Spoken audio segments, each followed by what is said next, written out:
That's what we do. I also have a slight speech impediment, and I normally don't say anything, but I think today is going to be a rough speech day. So let's get It's all into good. it. It's all good. All good.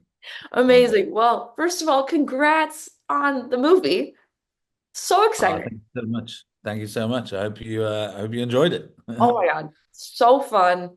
Ooey gooey, disgusting, great is Cool.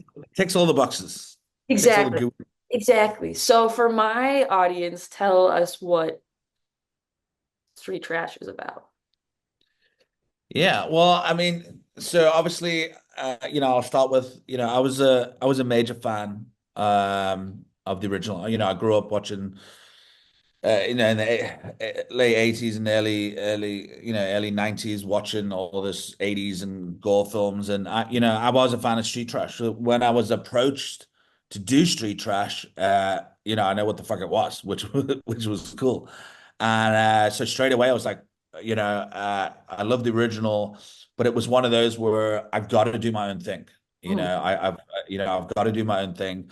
I want to do more of a sequel. So, for a new audience, it can be a standalone film if you've never seen the original. And then if you're a fan of the original, it's more of it's more of a sequel, a loose sequel. So the important thing for me was, what did people like about the original film? And obviously a big part of the DNA of street trash was the fluorescent gore and the 80s prosthetics and stuff like that. And then it was about, like the homeless. So for me, it was very much, do my own story, have a good, strong story and a good cast of good, strong characters, which I don't think happens enough in a lot of these lower budget type of genre films and stuff like that. So I really, I love characters, and as a director, I want a strong story, I want strong characters, and I decided to tell that story, in that same world as the original, but just later on.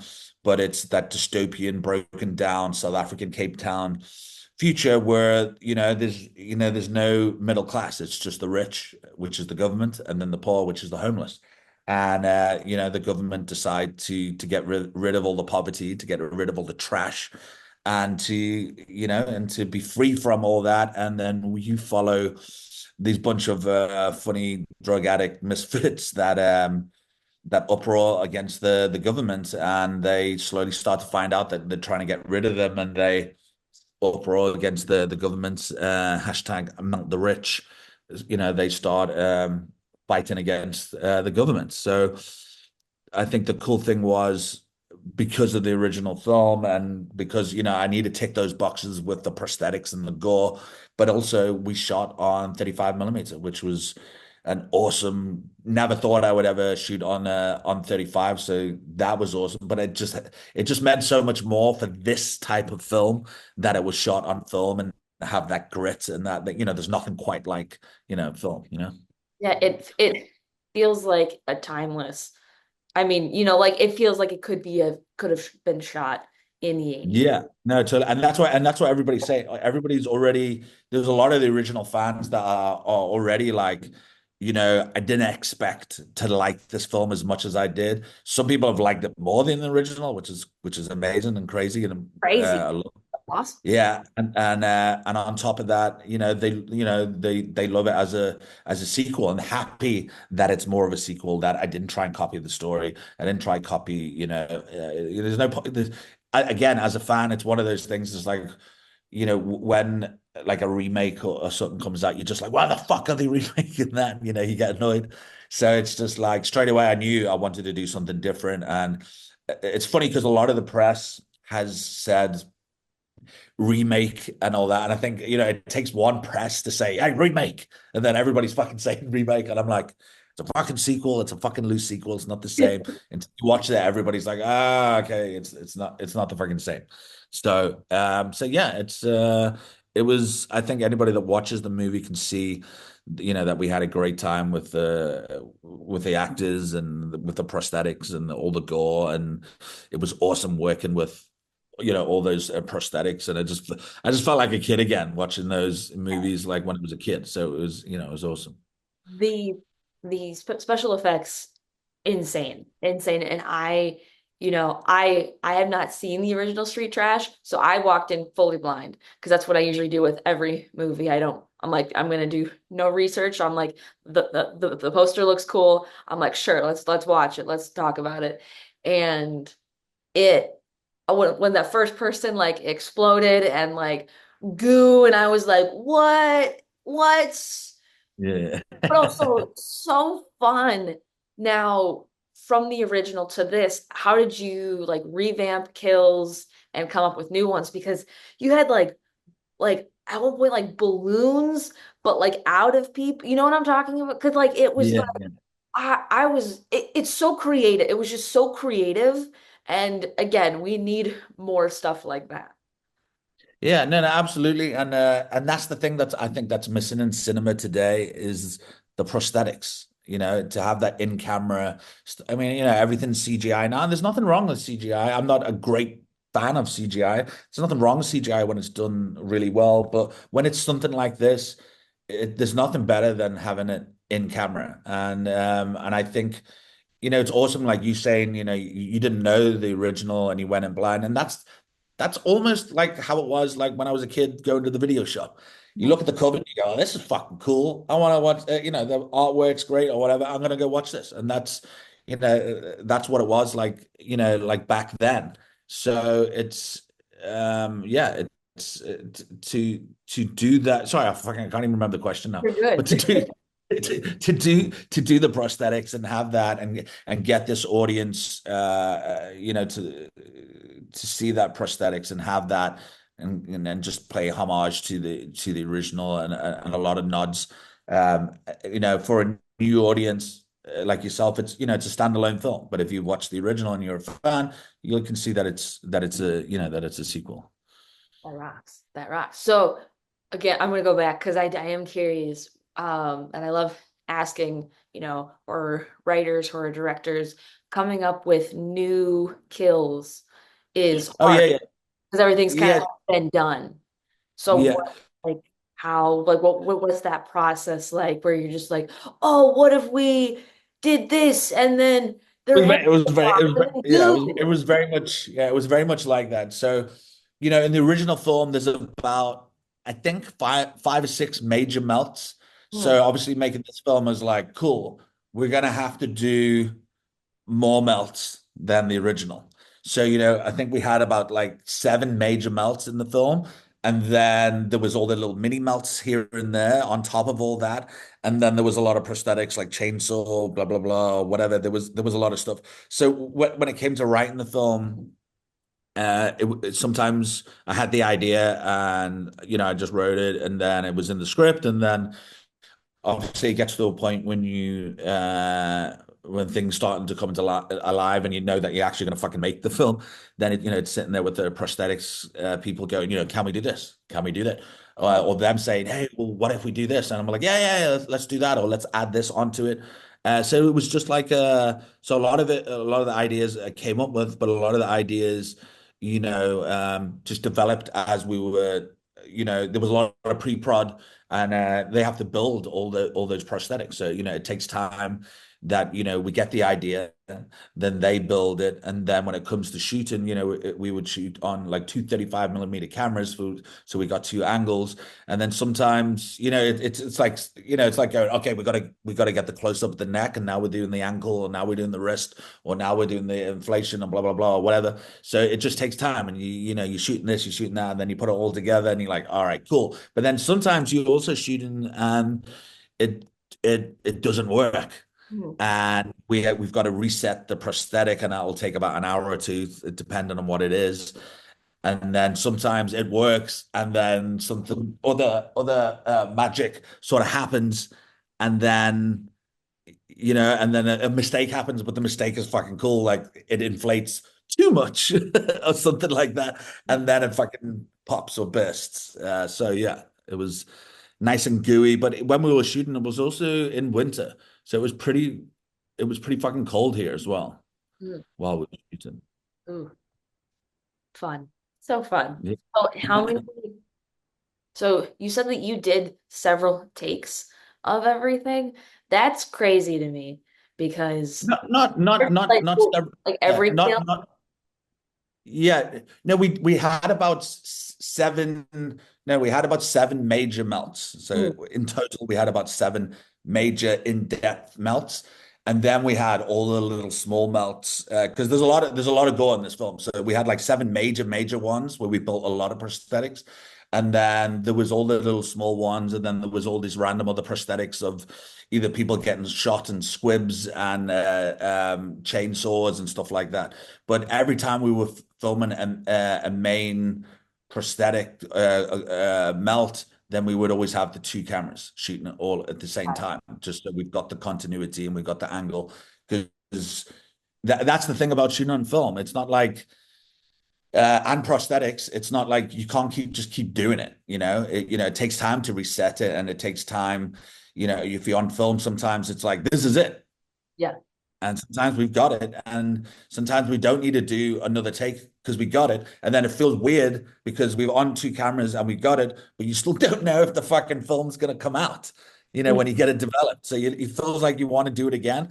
And sometimes we could, and then sometimes we couldn't. So it is what it is. You're like, well, you know what? Whatever happens, happens. It's up to the film gods now, It's and up to the gore gods. It's up to the gore gods. we just let it happen. So, what was the hardest scene to film, and what was your favorite scene to film? You know what? There's so many scenes in this movie that was a lot of fun. Obviously, the gore is fun shooting it, but it's very to make it work and to make it. It's a lot of hard work, and it's a lot of just like concentrating on like one little clip or this close up or that close up. I think that one of the prosthetics that I really loved was the end explosion, and then probably the dumpster homeless guy. I think that was cool. And we even actually did some pickups. Like we shot some stuff, and then we're like, I want to see more. We want to see more of this. So we ended up doing some pulling in some tighter shots and going back and getting extra stuff just because we wanted to push it, Yeah. even more. So there was a lot. It was so much fun. It was the best time that I've ever had on set. So I work with a great crew, great actors. I admire them. I love this film. I really do love this film. I love the films that I make, and it's not because I never see it as just my work. The people that I get on the film. I admire. I love Hazer that does the soundtrack. He's fucking brilliant. I fucking love his work. Sean Cameron Michael, the lead, he's a very good friend of mine. I love working with him. All these people. It's making a film with all your friends and hanging out with all your friends, and it's like you want to do it more and more and hang out with these people and just continue making stuff. But it's a big family, and I love the people we work with. I admire them, the work that they've done, not just with me, with other people, and that's why it's a collaborative thing, and I don't see it as just my film. Yes, I came up with the story. And I'm directing it or whatever, and I'm writing it, but at the same time, it's everybody brings something to the party, and I think that's important with this film. I really wanted to make like an 80s sort of style of movie, and it was important for me to win the audience over from the original, but also introducing it to a new audience. But as an 80s lover, I kind of wanted to make this film like if John Hughes, from the 80s and 90s made a melt movie, this is what it would be. This is what it would be. So yeah, so we had fun. We had a lot of fucking fun. That's awesome. That's awesome. Also, I love the term melt movie. Like I was like Yeah. I was saying kills, you're like, yeah, every melt. And I like that. I like that because they didn't really, I mean, they died, but they literally melted. So I liked referring. Yeah. I like that. Yeah, if you go look at there's a lot of great melt movies, from the 80s. So you should go check some of those films out. There's some like really good fun. I think more and more people are actually going back. The people that are into these type of films now, a lot of people are actually going back and revisiting, and that's why like if somebody hasn't seen it the original, they'll go watch the original. Even watching this, and then they haven't watched my first film, Frybarry, then Mhm. they go back and they go watch that. So yeah, it's cool, and yeah, it's very cool to see that, and it's like a win-win for everybody. Yeah, and you introduced me to a new genre that I didn't even know existed. Now I've seen a lot. I've seen a lot of horror movies, but I haven't seen shit, you know? There's so many out there. You can only watch No, there is. so much. Yeah. So much. Yeah. But But also this is the way it is now is there's so much content. It's just this it's just flooded. There's too much content now. It's like growing up as a kid, like I could stay on top of like a lot of stuff. Like I mean, like, I was born in 1983. I was born in 1983. I'm like 41 now, I think so. And I'm 41 now. And throughout that time as a kid, like probably before 98, I saw like a shitload of 50s, 60s, and 70s and 80s and early 90s movies. As soon as it got into the early 2000s, it just got too much. And even in the past 7 years, there's just so much content. It is impossible to watch everything now. And then to be honest, there's more shit out there than ever. I spend a lot of time revisiting films very rarely that I haven't seen from like the 70s, 80s. I've watched most stuff, but I go back to films that I've seen like a million times and I'm just like, it's like a comfort movie. I'm like, I fucking love this. It's like watching like Total Recall with Arnold Schwarzenegger. Like I'll sit there and I'll watch it and I've seen it a million times, but every time that title sequence comes up and starts, I'm like, oh, this is gonna be fucking cool. And I've seen it like a million times, but it's like it's cool, you but know? it also just like you remember like the first time you watched it and like Yeah, no, absolutely. like Yeah.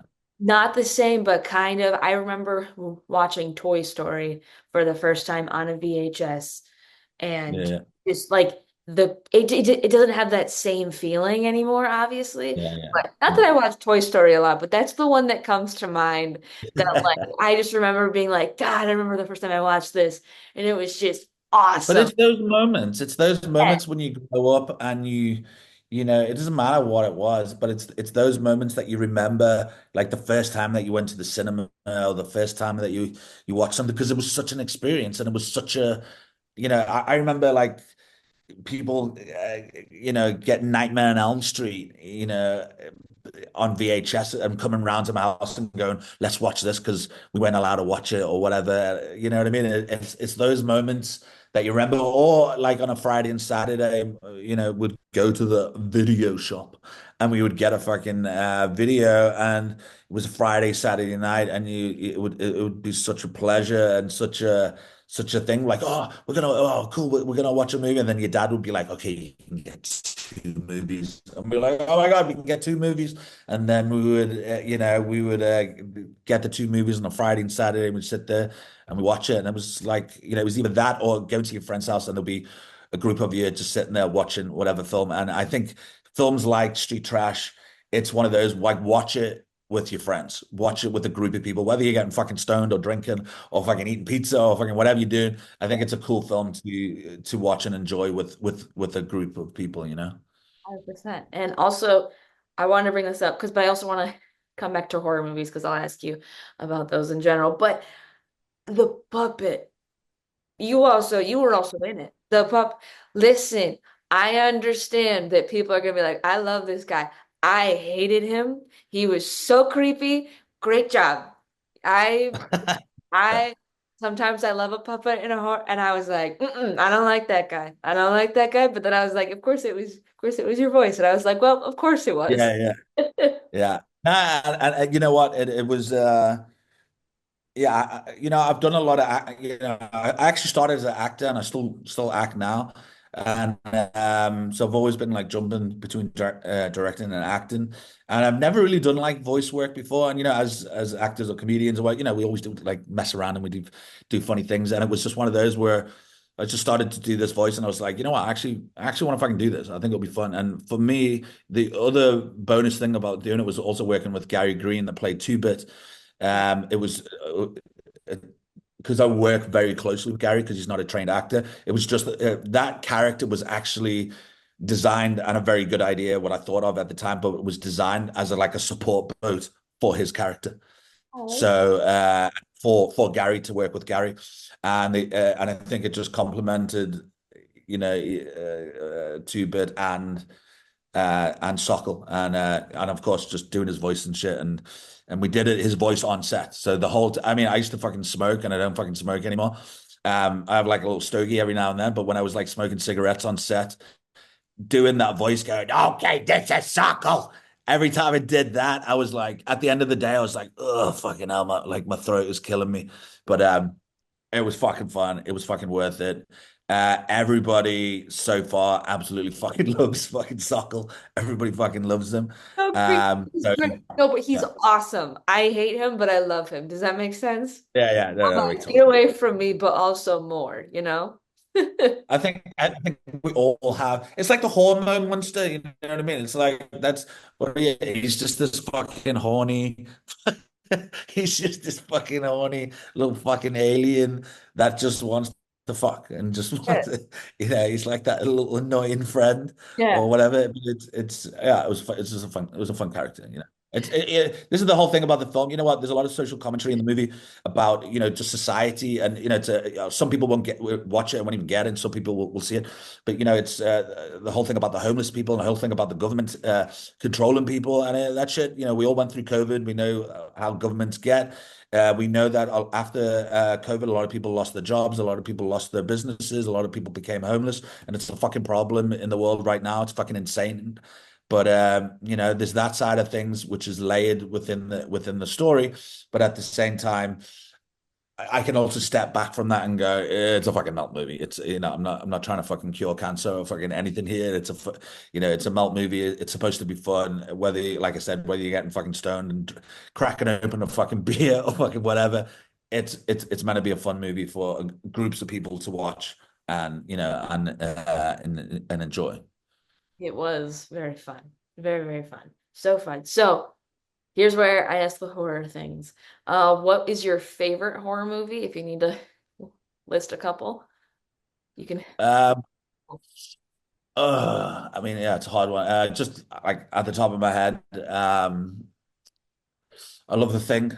I love Christine. I love a lot of John Carpenter stuff.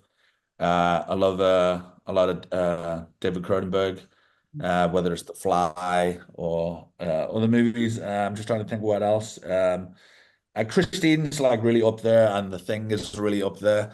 But also there's those, like going back to John Carpenter, whether it's like Big Trouble in Little China, where it's has those like horror elements, but it's just a crazy like wacky film. Yeah. Obviously the original Evil Dead's and original Nightmare on Elm Street, and yeah, I mean there's so many horror films on different levels, whether it's like like Lost Boys or just looking at movies like Street Trash or other like more B movie 80s vibe films that you can sit and watch and like really enjoy. Yeah. Or, hate Troll 2. One of my Yeah, favorites. yeah, Seen Troll 2, right? yeah, yeah, Okay, good, good. yeah, yeah, yeah. I have But that. yeah, and there's a mixture. Say it It's again, sorry. I have Troll 2 on VHS, and that is my Oh, prime possession. you, So, you, but your nice Sunday movie. right, exactly. And there's something to be said like about a favorite movie. I always say like if you're watching TV like on cable and you see a horror movie or whatever movie, you're gonna stop what you're doing and you're gonna watch that no matter what time it is. That's like I feel Yeah, like those are your favorites. The ones that you're like, yeah, I don't care that it's midnight and this is gonna end at 3 a.m. I'm sitting down and I'm watching insert movie here. So yeah, that says a yeah. lot. No, definitely. And those come when you sometimes when you don't you know what, I don't really watch fucking TV anymore, but I'm constantly revisiting and watching. I've got a big DVD Blu-ray collection and VHS, so there is those times where many times there's a section on my DVDs and Blu-rays that I don't hardly go to, and then there's a section which is very obviously 70s and 80s that I'm just like, every year that, whether it's fucking ET or fucking, what, I'll watch it. Like I'll just pull out every year and have a watch, because it's like, It's like those like 80s or early 90s like Christmas movies that you got to watch, whether it's like Home Alone. It's like, oh, you got to watch it. It's like it's a part of that as part of the time of year. And I was like, oh, you can't not watch like fucking Home Alone like during Christmas or something like that. You know what I mean? It's like you got to watch it. You have to. So Die and Hard and shit like that. I have not seen Die Hard, and everyone gives me shit for it. I'll watch it eventually. I'll watch it eventually. Everyone's like, you have to watch this. I'm like, my Yeah. list Watch it on Blu-ray. Watch it on so Blu-ray. long. Again, Have you seen Christine? Have you seen Christine? yes, John. yeah, Okay, good. I love that movie. It's fucking great. it's awesome. It's awesome. So, as a kid, what was the horror movie that scared you? And or what's the movie that made you love horror? Because I feel like as kids, you either were terrified and then you watched a movie and you're like, wait, I love this, or you watched it Yeah. like from birth.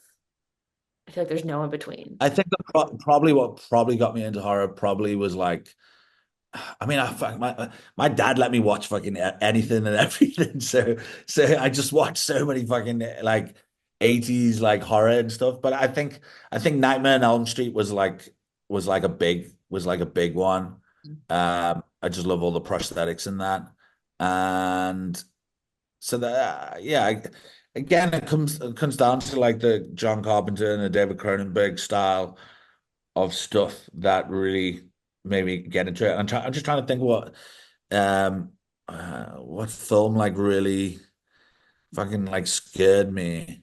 Uh I don't know, it's like when people say it's like, if you see a car crash, like you can't help but just like look and you want to fucking see like even though it's fucking horrible, but for some reason want to see it. And that's what it was like as a kid watching horror films. It's like, either your mum and dad warned you and said, oh, yeah, you're not old enough yet, or you shouldn't be watching this, or my mum and dad was pretty fucking chilled, but when we were watching it, it was the first time that you were watching this type of stuff, but you just couldn't turn away. And obviously, you know that it's fake, but it's like, it looks so fucking cool, or it looks so fucking gross, and it looks so fucking real. And that's what made you carry on watching. So I can't really pick a film out right now at the top of my head, but um, I don't, I remember, I'm trying to remember the name of the movie now. I know the name of the movie. Well, I'm probably not going to remember right now. It was when Tim Curry, what was it called? It's when Tim Curry played the devil in that Tom Cruise movie Oh yeah. by Tom, what was it called? Oh God. I'm sorry, We're good. I can go to IMDb. We're gonna yeah. we're gonna But that I remember seeing Tim Curry in that movie as the devil, and it was just like as a kid watching that and seeing his horns and his hooves and shit, it was like that was fucking scary as a fucking kid. I can find it. Yeah, Google it. the first thing that came up was Muppet Treasure Island. So I don't think That's not. It's not that. I'll but get it that would after be this. interesting. After this, yeah, I can't believe I forgot what it is. It's just because I'm on the spot now. I can't No, remember. it's all good. That's always as soon as someone's like, can you name a horror movie? You're like, I can't. I've never watched horror in my life. Couldn't tell you a Yeah. single one. I, Exactly. I But also yeah, struggle with everybody that's watching now, when they watch this, they'll be shouting it out and they fucking know what it is. I know I what you're just talking can't about. fucking. Or like, why don't they know? Idiots are like, you know what? Sometimes. Yeah. Sometimes. You know what? It's Yeah, okay. yeah. I've actually got it. I've actually got it. I just can't fucking remember the name of it. It's a Yeah. good movie though. I also in like my as soon as I Yeah. watch Yeah, it's Ridley Scott. It's Ridley Scott, not Tony Scott. Ridley Scott. it's got Yeah. something, but it's okay. We're gonna figure out the comments. They're gonna help us, and they're gonna give us a little. They're gonna roast us in the comments as well. There's also something interesting about like when you're little, and because a lot of people have said Nightmare on Elm Street, which I think is so interesting. They've also said like movies that aren't quite horror have gotten them. What's the Ernest Goes Stupid or something like that. Yeah, Something yeah, like one yeah. of the Ernest movies, like there's like a troll that people were terrified of. Yeah, Um, yeah. It's those little scenes that's in those movies. Like the other one was fucking. I'm just going down a road now that I can't fucking remember the names of the films. And I'm just trying to think. But this it's those little scenes, like the never-ending story with the yeah, horse in the mud. terrifying. Hate You know it. that was like a thing. And then what else was there? It's always just those like little scenes that you just fucking remember. Sometimes you don't remember the whole film, but you just remember those fucking scenes, and you're like, shit, like I remember that. I remember watching it like for the first time. The original Spider-Man terrified me. Oh my God. That Really? Green Goblin? Those scenes were terrifying. Like what the they had no reason. What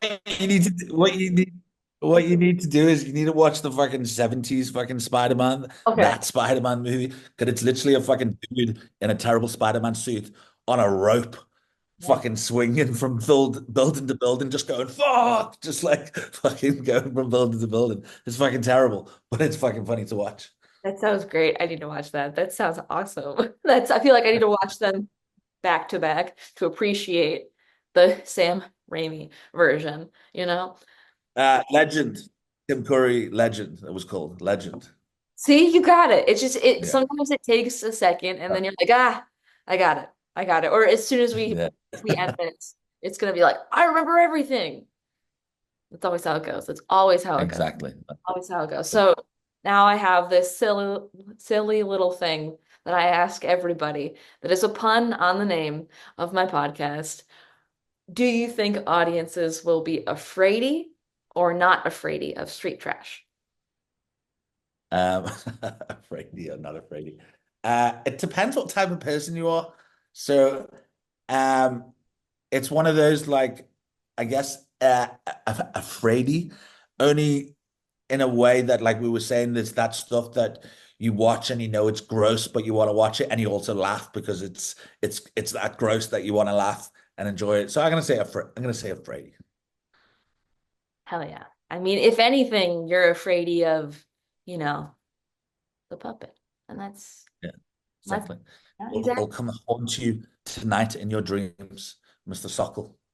It's just so, it's just silly. It's so silly and it's great and it's wonderful. It's so awesome. Again, congrats on this movie. Where can people eventually watch this? What's the future of street trash hold?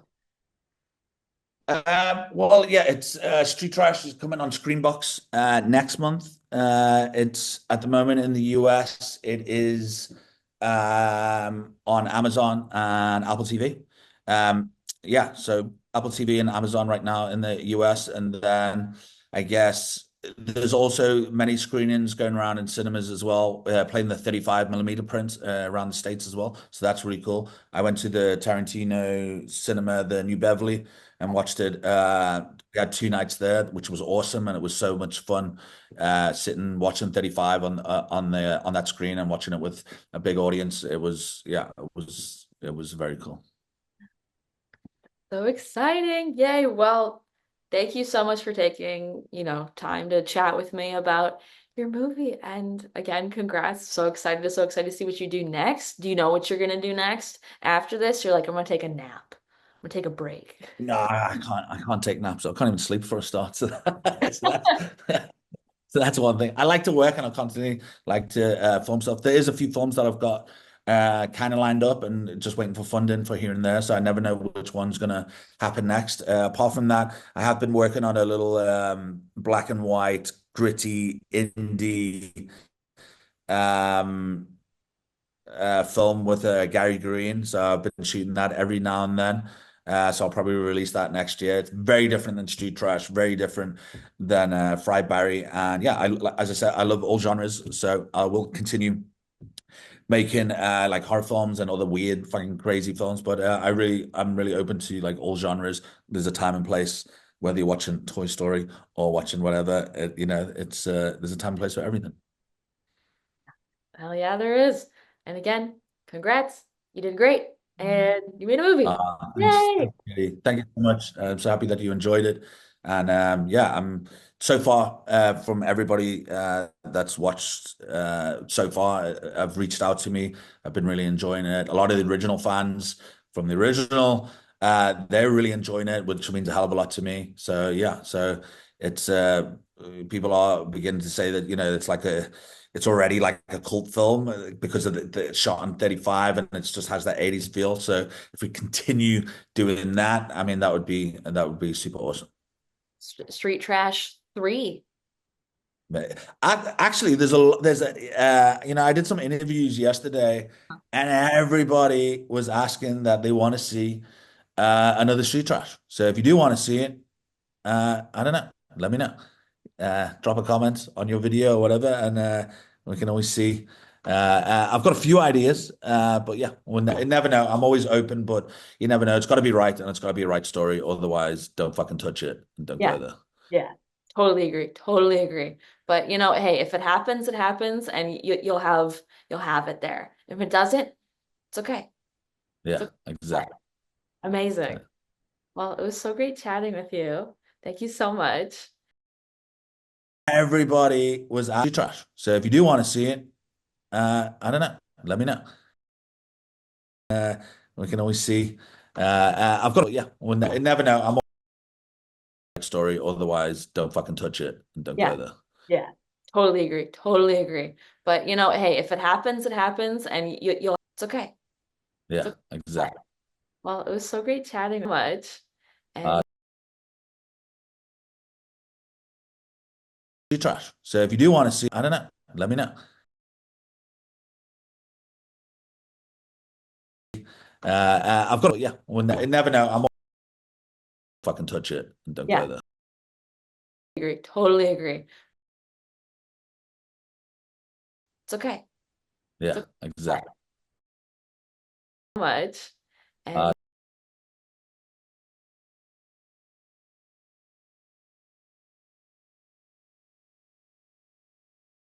And yeah, you never know. I'm fucking touch it and don't yeah, go there. agree. Totally agree.